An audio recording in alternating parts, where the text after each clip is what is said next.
swear I didn't do anything. A constructor is a method that runs every time you create a new instance of the dice. It's a method that runs every time you create a new instance of the dice. All objects, all languages have constructors. Some are different.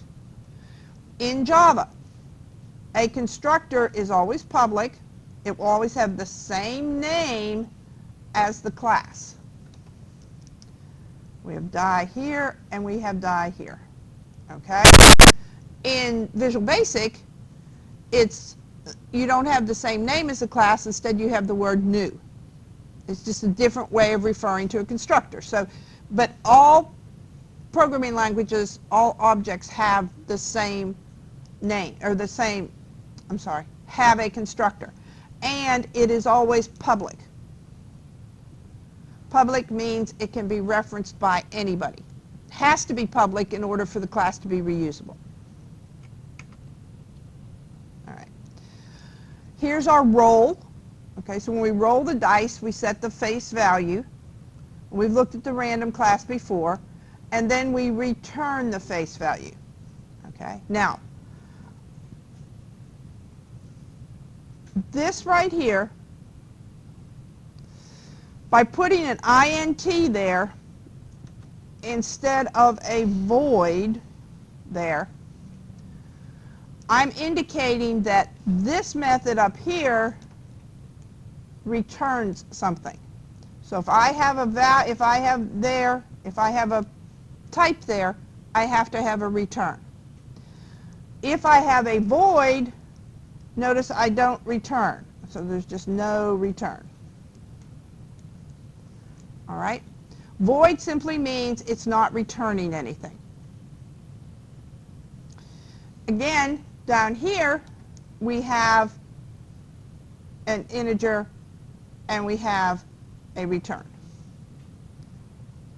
Now let's go back to the other. Hang in there a minute. To the class. Okay. This is the class that you're more familiar with. All right? This is the class that says, okay, here's my public void main. And the reason we have a void there is because the main does not return anything. Notice I defined my variables as die1 and die2. They're a die type. And then I create a new die. All right. This creates a new instance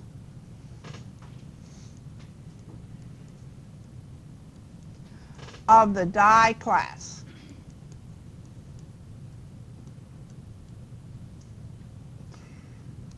Okay? This creates a new instance of the die class right here. Now once I create those instances, I can access the methods, and we just looked at those methods, and one of those methods was roll, wasn't it? Okay? So now I've rolled them both. So once I've rolled them, then I can, in this case I'm just printing out what I'm doing. All right. The other thing I can do is I can set the face value. So I roll die 1, I set the face value of die 2, so that face value is always going to be 4, because set face value was another method that we looked at. Then I can get the face value, all right, and that was another method that we looked at that was in die, and I can add them together. Excuse me. I can also roll them both and add them together. Now, what this looks like when you put it in Eclipse, here we go again. I keep forgetting to turn off the ink layer before I do that. And Eclipse does not like the ink layer. I can use it with it, but it's not real fond of it.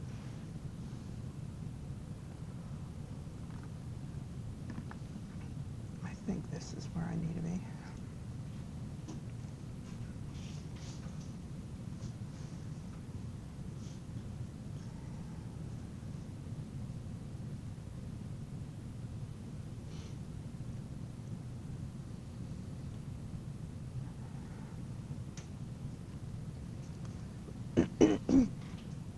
No, that's the bank account. Okay, dice game. Okay, let's not look at those right yet. We're going to look at those later.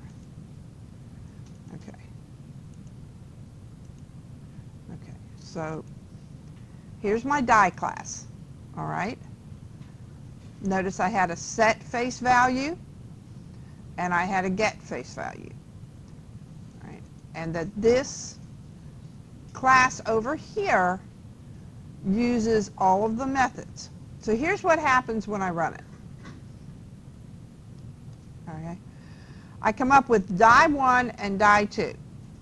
All right, 2 random numbers. That's from this right here, these 2 lines. Okay? Then I print it out. Then I roll this one, but I set this one to 4. So that means this is always going to be 4. We're going to run this again so you can see that. Then I come down here and I get these 2 values. Okay? Well, these 2 values are these 2 values, so I add them together, that's 10. Then I roll them, and I add those together, and that's 6. Now, if I run this again, you'll see that for the second output here, die 2 is always 4. All right? And that's because of this line right here. We set the face value to 4, so it's always going to be 4. Questions on what the logic on this particular program? It's not a whole lot of logic, but do you understand what it's doing? Okay. All right, now, there's some things in here that have been used that we haven't talked about yet. All right. Are we blinking? Yeah, we're blinking green. Okay. So, let me minimize that. And let me go to,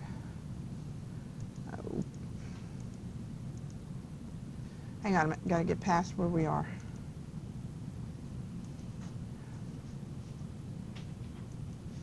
Okay. All right. I hit it one too many times. All right.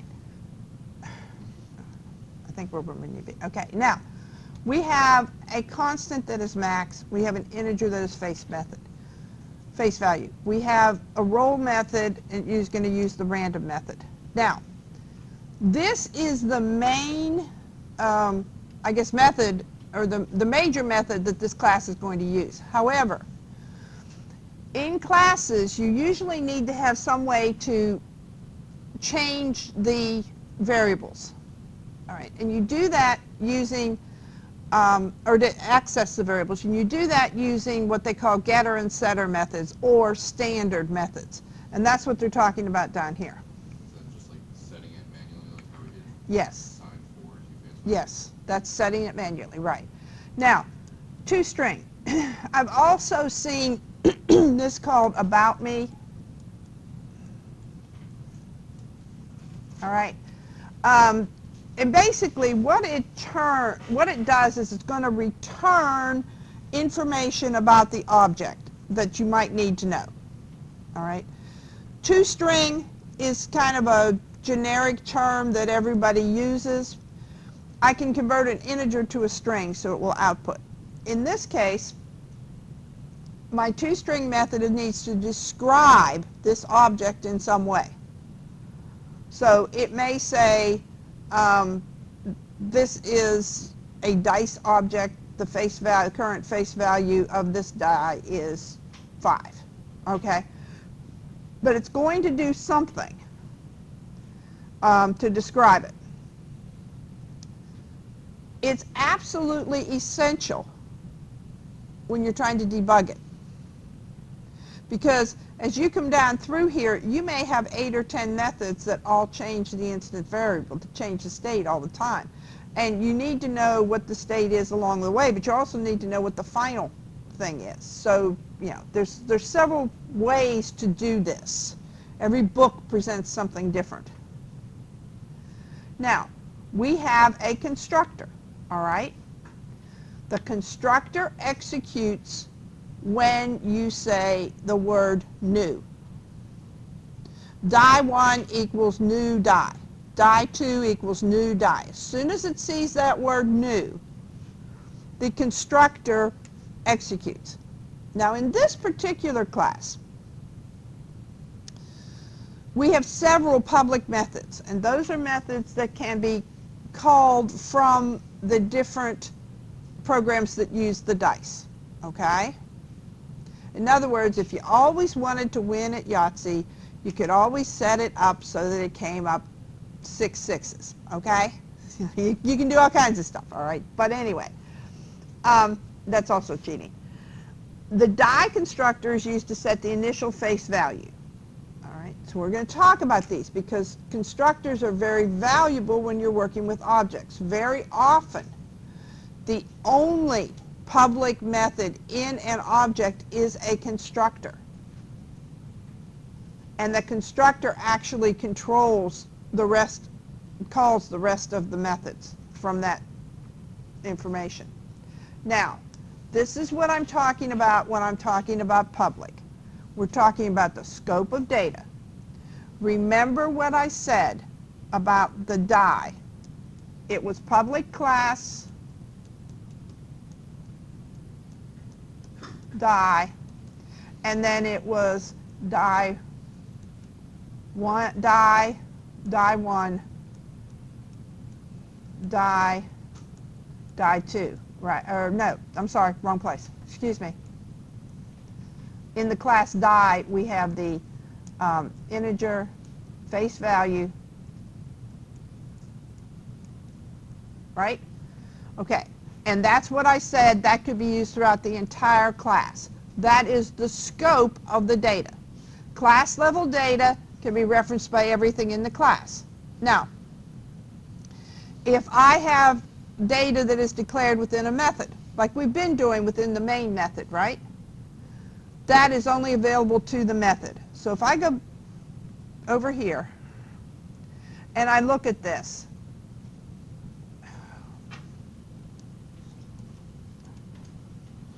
all right,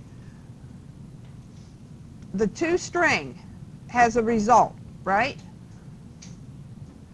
This result is only available in this method. If I were to go up here, and let's just go right here, and say result equal, do you notice I immediately get an error? Because it cannot be resolved to a variable. Because it's only declared down here in toString.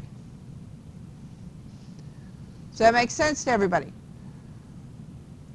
Okay.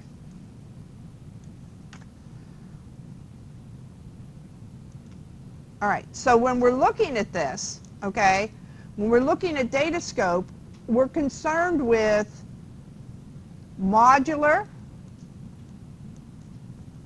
or class level variables,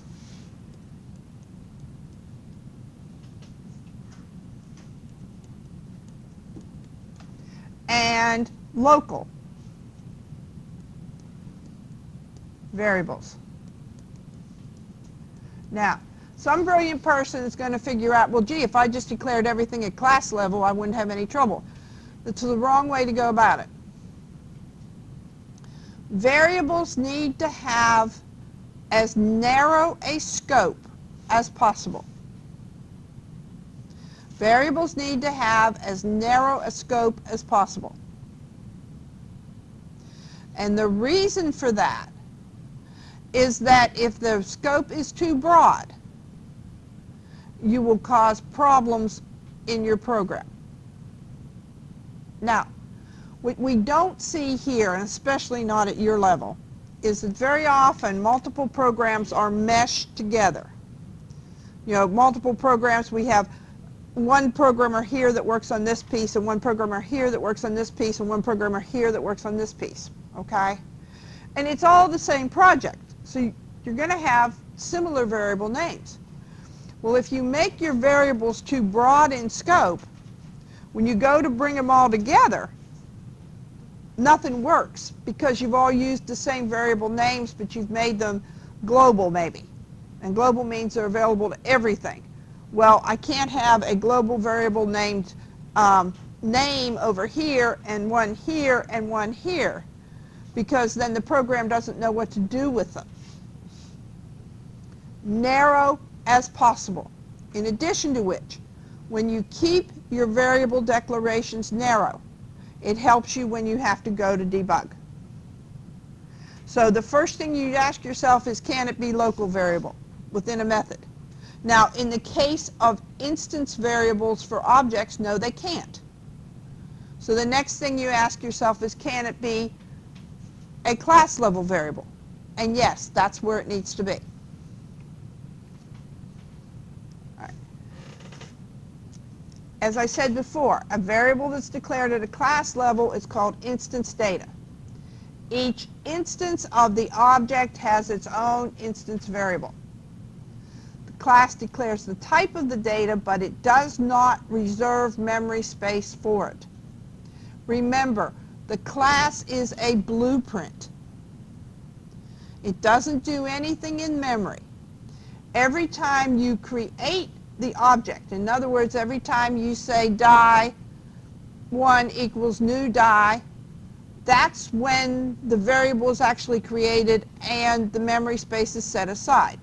Just like I showed you back on that other one. If we have die 1 and die 2, they both have separate memory spaces.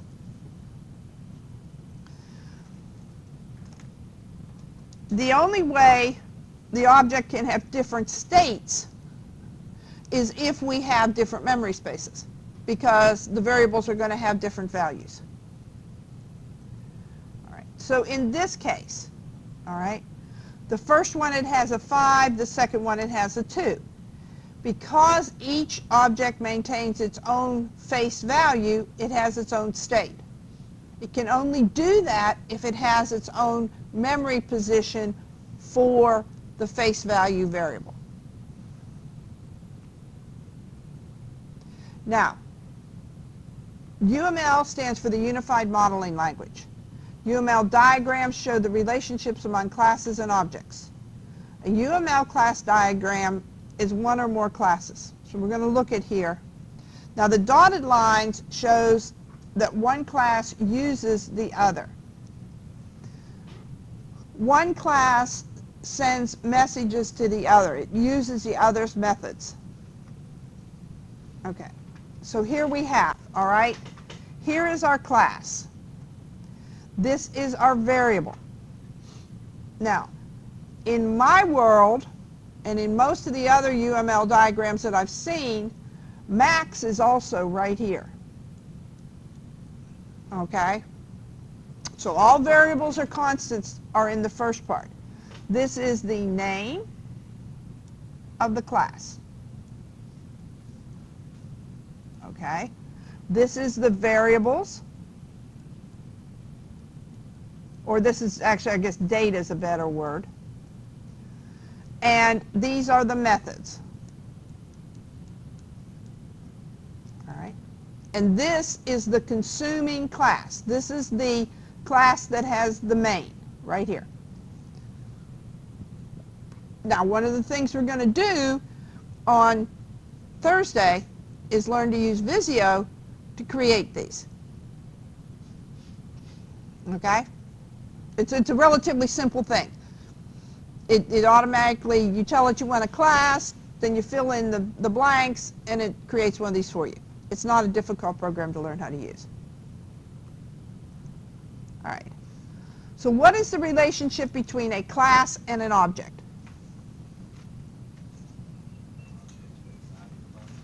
No. Class is what to an object? Blueprint.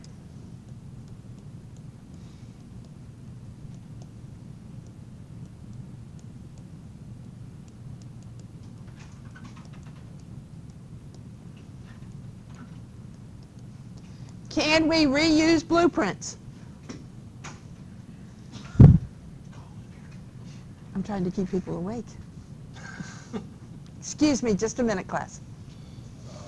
Talked to eventually, and also talked to George. And the best thing for us to do is put her back in class and let her fail. That's She correct. has to pay $3,500 back. He said, rather than us be involved in making a decision, because it's going to affect her. Mm-hmm. He said, just put her back in her corner if she can. He said she won't be able to. Okay, then so we're saying that the state rules tell us to immediately, and the financial aid rules tell us immediately to drop once they've overcut are to be ignored. That's what, I mean, I'm asking you. Okay, that's fine with me. I mean, you know, they want to change the rules in midstream, that's fine with me. So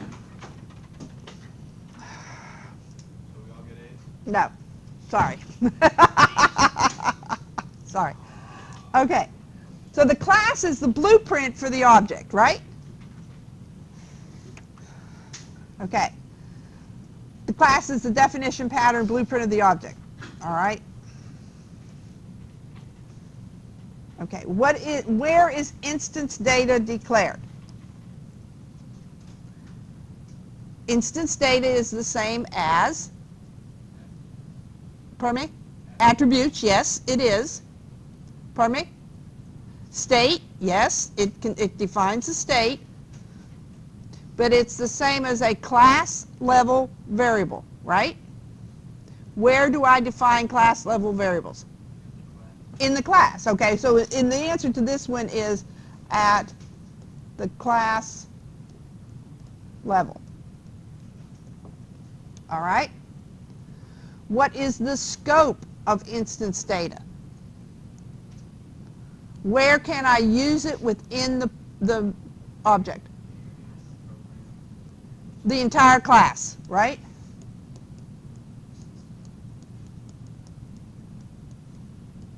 Okay, and what is local data? Where is it defined? It's defined within the method.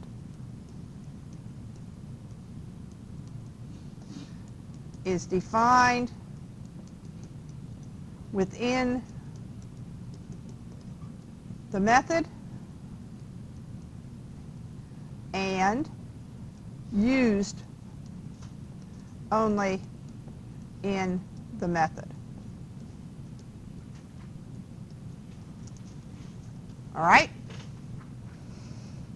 You've got to understand the difference in those three, in the scope.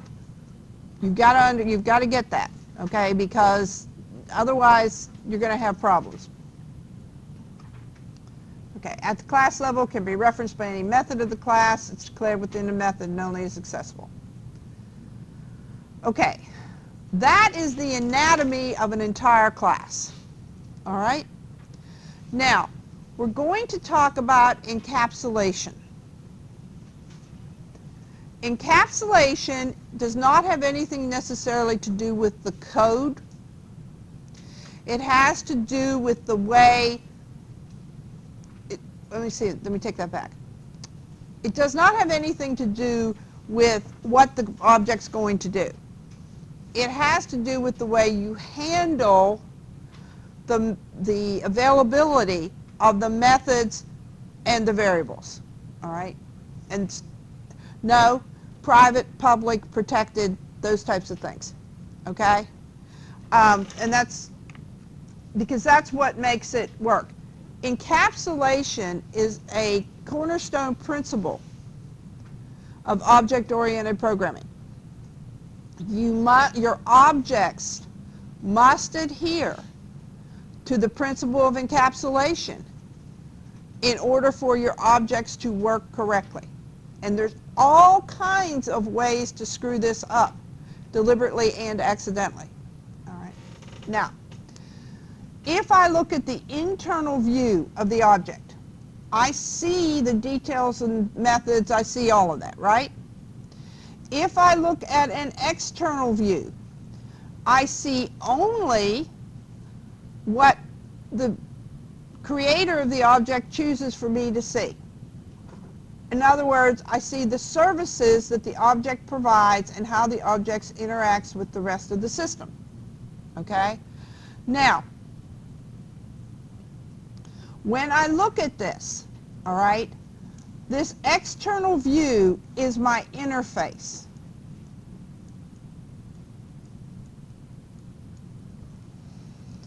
When I look at it, call an external view, it's my interface. It's how the programs are going to interface with my object. From the external view, an object is an encapsulated entity. It provides only a specific set of services. Those services are our methods, so don't get confused by the terminology there. The services are the methods that the object provides. All right. We have one object, and they use another object for the services it provides. So if I look at my dice, I have my rolling dice, and I have my die. Okay, so my rolling dice is my client. My dice is my server, believe it or not, is the way it's handled in some, it's software, but it's a server because it provides services to my rolling dice. All right. The client requests the services, calls its methods, but it doesn't know how those services are accomplished. Think of that random class that we've used to produce random numbers. Do I know the math behind how that works? I don't have a clue. I really don't. I just know that it works. And that's all I have to know. The only thing I have to know is what I need to give that random class to make it work. That's it.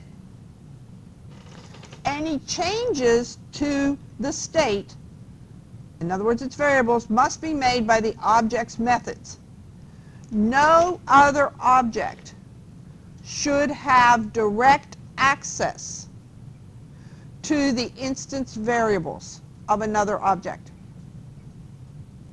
Should not, period. All right? We should make it difficult, if not impossible, I favor impossible, for a client to access the object's variables directly. That is, an object should be self-governing. Why? Because say you're coding for an ATM, you don't want them to be able to access their account information directly and be able to change their balance. Yeah, correct. Well, ATMs are good, but let's look at a salary, right? I have an object that provides salary information. I mean, it gives exactly what is in there. All right. Now, I also have within that routine a method that will increase the salary. Okay? Do I want every program that uses that particular object, that employee object, to have access to that increased salary method? Not necessarily, right? So I keep it hidden. It's not as hard as this makes it sound. It's very simple. It's a difference in two words. Just don't put it in. No. Public and private. An encapsulated object can be thought of as a black box. Its inner workings are hidden. Okay? The client invokes the interface. Okay. When I say client invokes the interface, it means the program that contains the main method calls a method in the object. That's all that means. And the server, the object itself, manages the instance data. All right. But it is a client-server operation. And if you're familiar with clients and servers, you know that they work by the client sending messages to the server, and then the server sending messages or information back. right? This is the same thing on a software level. All right. You accomplish this by using visibility modifiers. Final is one modifier, and we use that to create constants. There are 3 visibility modifiers: public, protected, and private. Public means it's always available.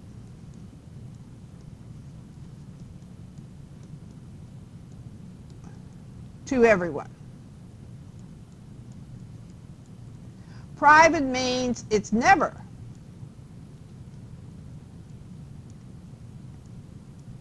I cannot spell today.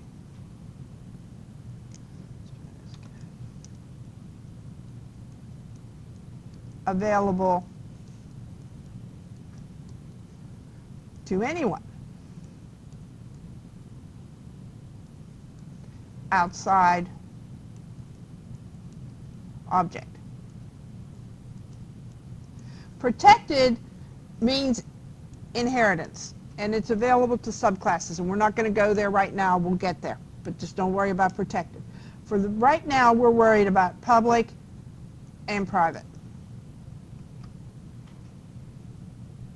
Okay. Public can be referenced anywhere.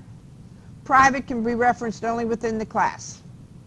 Now, if you don't have a visibility modifier, which will not happen in this class, you will always put a visibility modifier on there. Members declared without a visibility modifier have a default visibility and can be referenced by any class within the package. That's not true encapsulation. I'm not saying there aren't reasons to do some of those things, okay? But for right now, we're not going to do that. Public variables violate encapsulation because they allow the client to modify the variables directly. They make what are called global variables. Global variables are bad. Just bottom line, we don't use them. Instance variables are never declared with public visibility.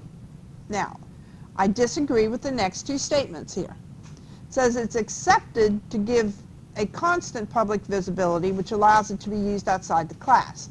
Public constants do not violate encapsulation because you can't change the value. And that's right.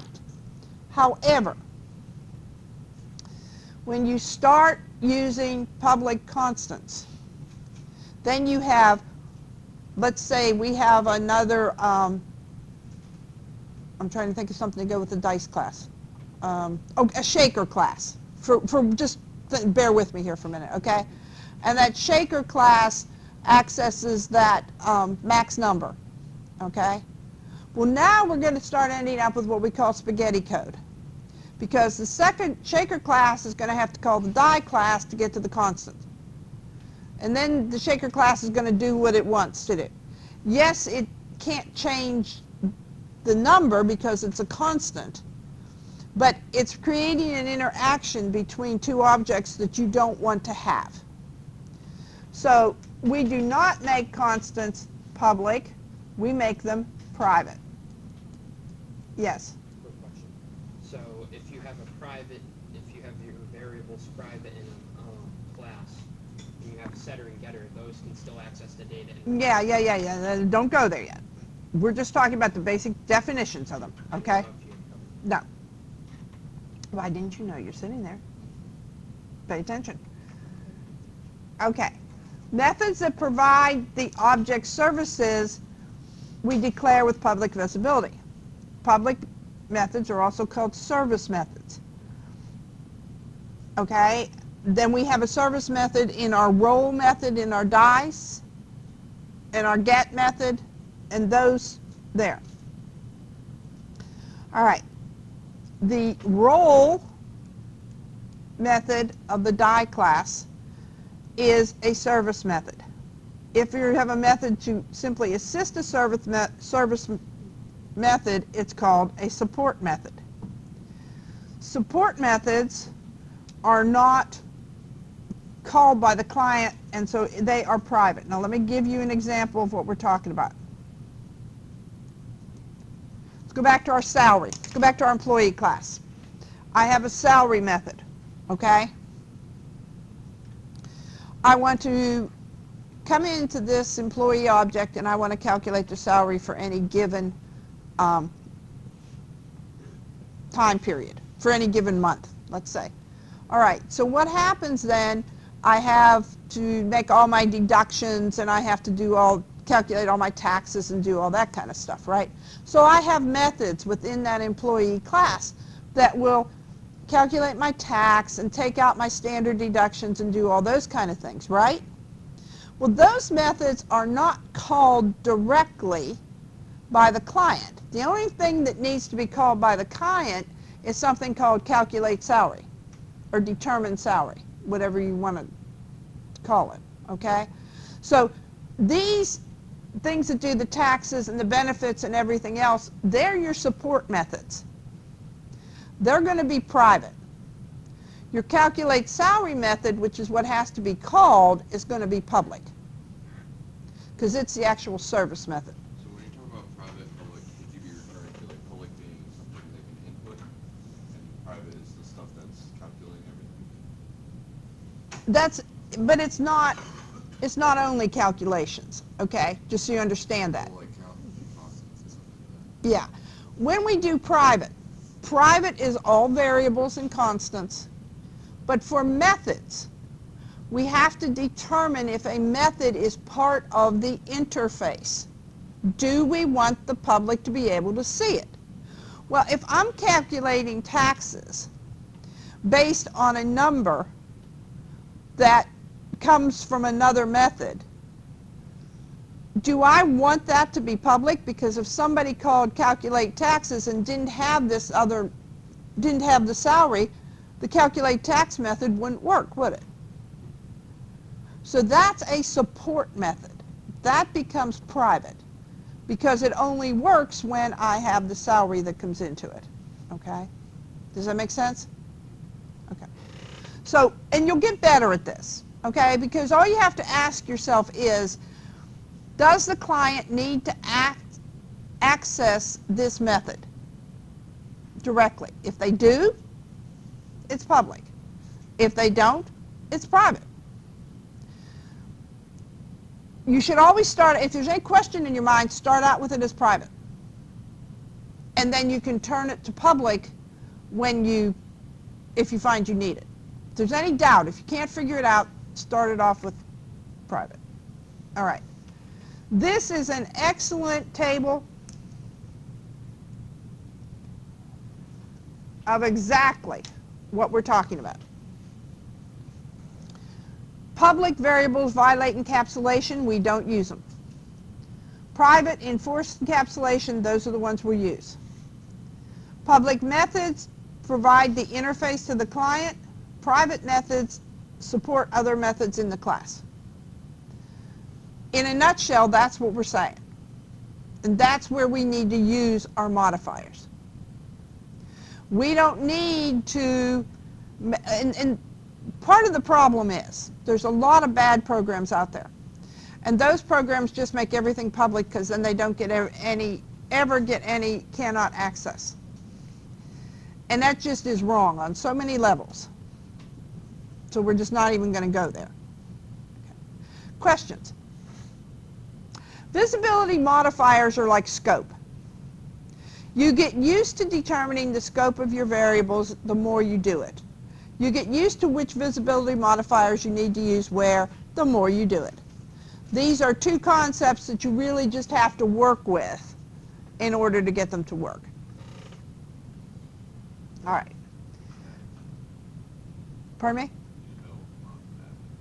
Yeah. Because instance data is private, a class provides services to access and modify data values. The accessor methods, now these methods are often called standard methods. I'll be honest with you, I've never seen another book, I've never seen the word mutator used anyplace else, okay? It's very simple. The accessor method, which is the get, returns the current value. The mutator method, scratch that out, is the set method, which enables you to change the value of a variable. All right? So we have get and set. Now, what it would be called is get face value and set face value, if we're talking about the die class. These are all also referred to as properties, or can also be referred to as properties. Now, in some languages, it actually just creates all of the code for you. It just, you type in the word property and the variable name, and it just pops in there and does it all for you. This is close. It is close on Eclipse because you can simply, it asks you. I mean, you can tell it to generate the code for you if that's what you want to do. When you put in the private variables, it comes up with a little question that says, do you want to do this? And you click yes, and it generates the code for you. All right. As long as you know what the code means, I don't care if you use it that way. All right. You can control the way we change the object state. All right. If you don't ever want the client class that's calling this object to be able to directly change this variable, you don't put one of these in. That's called a read-only variable. You can create a read-only variable very easy. You just don't put a set method in. Right. But if we're looking here, when we talk about setting the face value, it can't be any larger than max. So that would be a data validation issue, and that would require an if statement, which we're going to get to in the next chapter. All right. Why was the face variable, the face value variable declared as private in the die class? So that it can, Pardon me? so they can change their role. Right. The correct answer there is to ensure encapsulation. Okay? Can't change it, and that ensures that encapsulation is maintained. All right. Why is it okay to declare max as public in the die class? It's not. But for their purposes, because the value cannot be changed. Okay? By making it private, each die object controls its own data and allows it to be modified only by the well-defined operations it provides. Max is a constant. It cannot be changed. Okay. So when it says it can't be changed, they're not talking about someone actually going into the code. No. They're just talking about like input. Right. Yeah, they're not talking. I'm just checking time, guys, so that we know where we're at. Yeah, no, it's not. They're not talking about somebody actually going into the code and changing the 6 to a 8 because you have an 8-sided die. Yeah, no. It was public and private. They're not talking about people going into the code. They're not talking about people packing the code. What they're talking about is this client class using this object over here can't change it. Okay? I mean, it's not talking about the programmer being able to change it. If you go into the object and you can change it, but once the objects are compiled, once the objects are created, then they are compiled and they're in binary code, and that's the way they're shipped. So essentially, once you've got this thing all done, nobody can go in and do it because you can't get into the binary, into the executable. Okay? And yes, I know there's all kinds of stuff that can backwards compile and everything else, but they're iffy at best. Okay. Methods. A method declaration specifies the code that will be executed, just like your sub-procedure. When a method is invoked, the flow of the control jumps to the method and executes its code. When it's done, it goes back. just like your sub-procedures in Raptor. You go over and do the thing, then you come back. You come back to the same place. All right. You may return a value or you may not return a value. That depends upon what you need for your particular method. Okay, so what we do here is we have my method. My method sends, we have compute. Compute sends a message to my method. My method does something and sends a message back. Either it says complete or it just returns. And then the compute continues again, like I said, just like the subroutine in Raptor. All right. Now, we can carry this further. This is our main. We're going to call do it, and then do it's going to call help me. And then help me is going to come back to do it, and then do it is going to come back over here to main. So it doesn't matter how many objects you're working with. This is working with 2 objects. You can be working with 5 or more. It just doesn't matter. I mean, the number is totally irrelevant.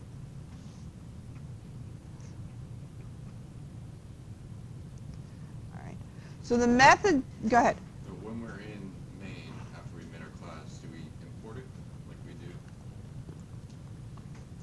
For right now, we're going to have our classes in the same package, and as long as they're in the same package, Class up top and then the main. as long as they're in the same package, you don't have to import it. Yeah.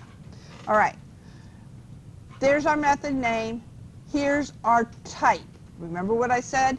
Now, because that has a type, that means down here it's going to have a return. The return variable must have the same type as this. If that said void right there, it would not have anything returned. 75 to 80% of the classes do have returns on them. The rest are, the major use for a voided class is to reset a whole bunch of variables, or if we're working with a graphical user interface, reset the controls and do those types of things. Nothing has to go back at that point. It just simply resets everything. Yes? Is that a character method? That's a character data type. You should know that. Go back and look at your data types. I know, but in M1 and M2. We haven't got there yet. Just a minute. This is your parameter list. All right. Let's go to Excel for a minute. Do you all remember the PMT function, the payment function? All right. We used it several times in Excel.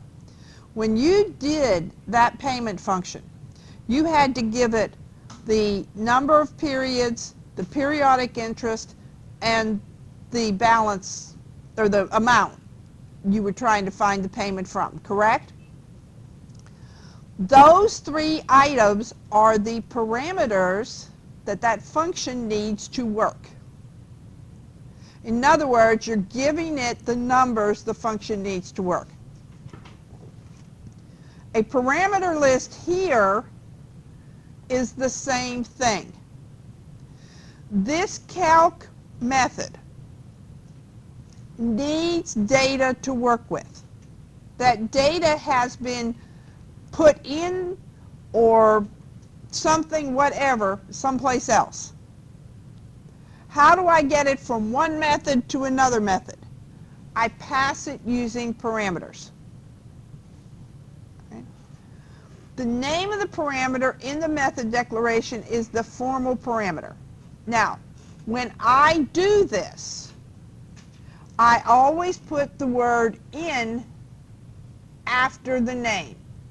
So in other words, this is num1 in, num2 in, string, and this would be message in. Why?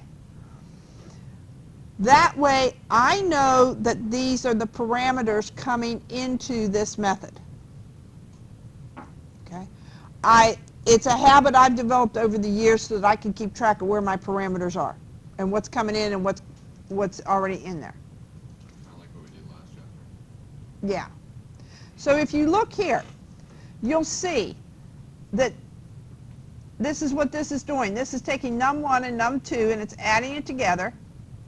It's defined a variable called result, and it's going message dot character at whatever the sum is. Okay? Now, what is going to be the result of that? That's going to return a single character, isn't it? Whatever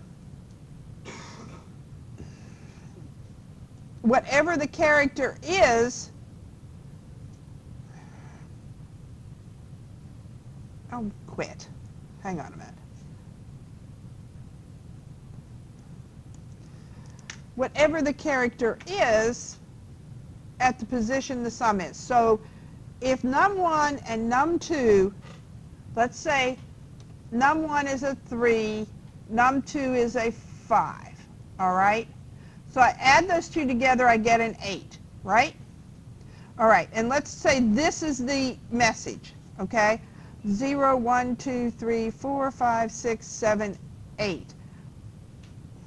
0, 1, 2, 3, 4, 5, 6, 7, 8. The result would then be an R.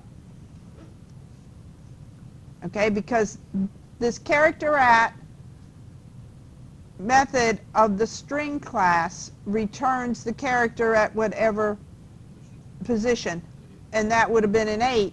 So if this is an 8, and this is an 8, and this is the message we're looking at, it returns an R. Okay. But it would take what was brought in, and it would use it for the calculations. All right. The return returns back to the calling class. And again, just like you had a return in Raptor, right? Yeah. Or no? You didn't. No, because it didn't do, yeah, okay. All right, never mind. Anyway, return type indicates the type of value the method sends back. All right. If it has a void, you don't have any. Now, go back over here. This says a character.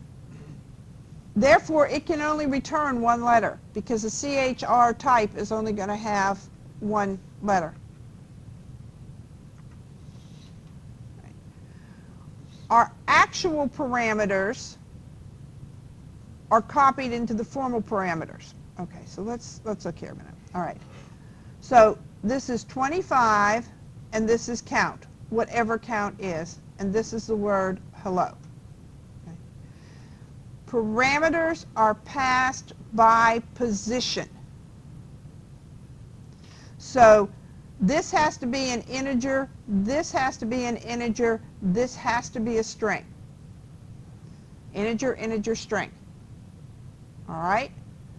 Doesn't matter what the value is of them. It just matters that it's an integer. Now, this is a totally poor example. Who wants to tell me why? So it said 25 for the variable. Is, no, not that. It's using count as an No, not that either. Are there 25 characters in the word hello? Okay.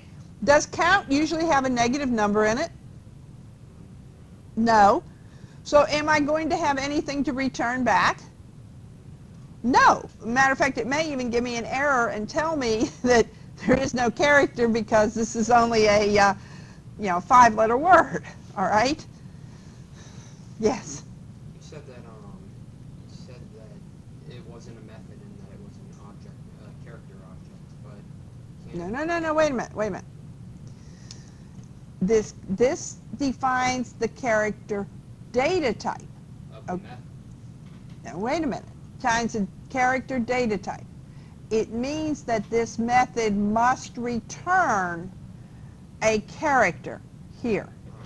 Do you see result is defined as a character, and it is the returning result.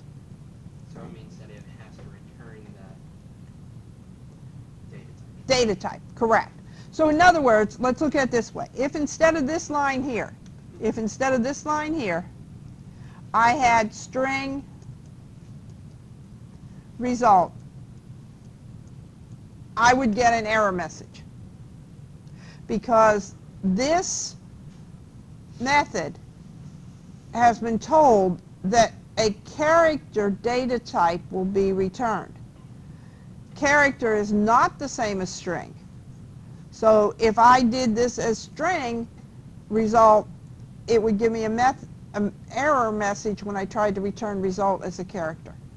Okay? If you did the string count, would it count the strings to get the,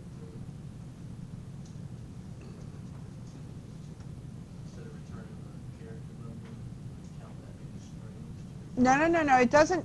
Okay, hang on just a minute. It doesn't count, it doesn't return a number.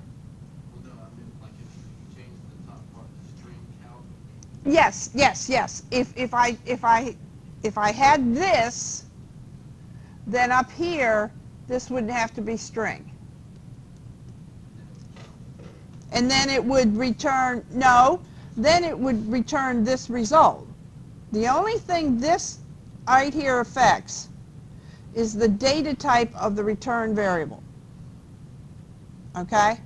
If this says character, it has to be character. If this says string, it has to be string. All right? Yes?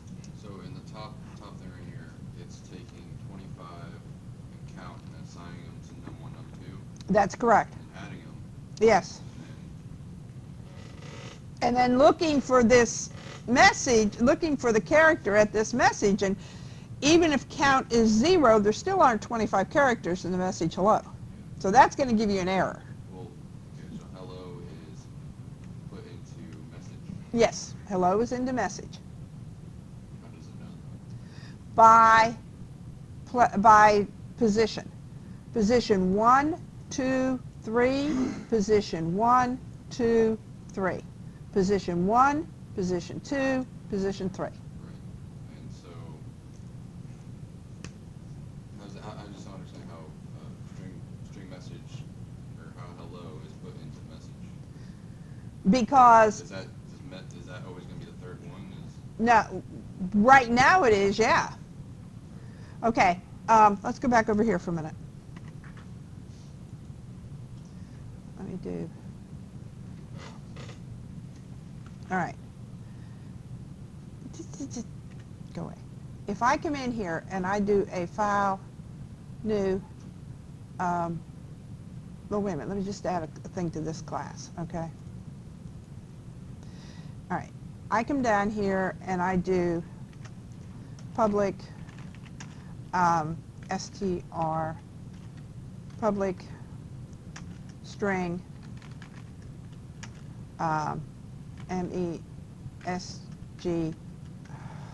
MESG out.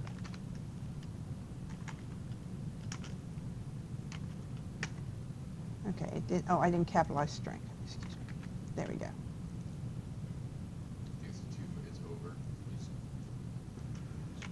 go to public and backspace it. That won't matter. That doesn't matter. Okay, what doesn't it like about message out? Yeah, I haven't got that far. Do you mind? Hate it when it gives me errors and I haven't got that far. Okay. I don't need, oops. All right. It's not a field declaration. It's a method declaration. It'll be all right. It'll figure itself out. All right. And then I come in here and I do, all right, int num1, int num2, int, oops, string Oh, okay. message. I see where I messed up. You see it? Yeah, I didn't realize string was the actual string. I thought it was just default string. Oh, no. String is the data type.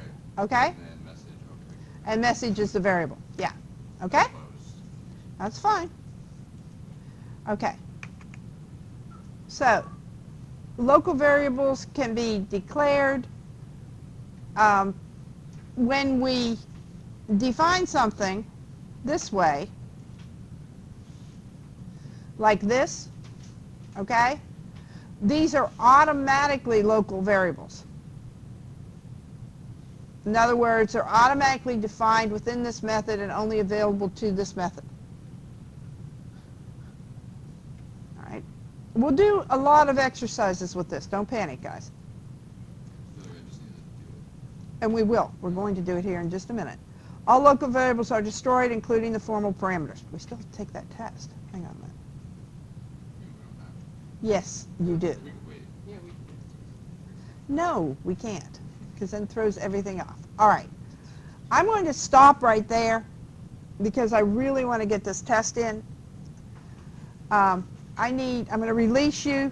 I need you to see if you can get in. If you can't get in, obviously we'll continue with something else. But I really want you to try to get in so we can do this thing. I know, I'm just so mean. But I'd like to keep to a schedule. It makes my life easier.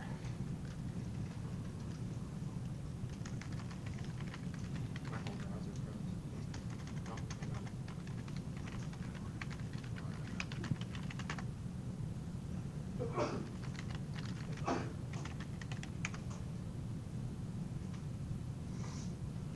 Okay, yeah, desire to learn's up. At least it's not crashing anymore. Unfortunately, the test already closed. I know, but I can fix it. We We got all to- failed, it's too late. Chill out.